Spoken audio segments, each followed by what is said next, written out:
When would a hands-on delivery be actually needed besides a shoulder dystocia?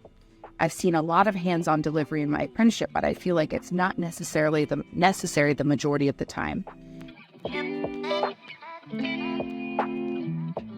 This is an interesting question. The UK has done 2 versions of the same study called Hands-On or Poised, and it's HOOP for short. That acronym is the HOOP study. You can watch it on YouTube. And they've posed it the same questions. Should we be very hands-on or should we be very hands-off? Which creates less tearing, which creates less pain, which creates less shoulder dystocia.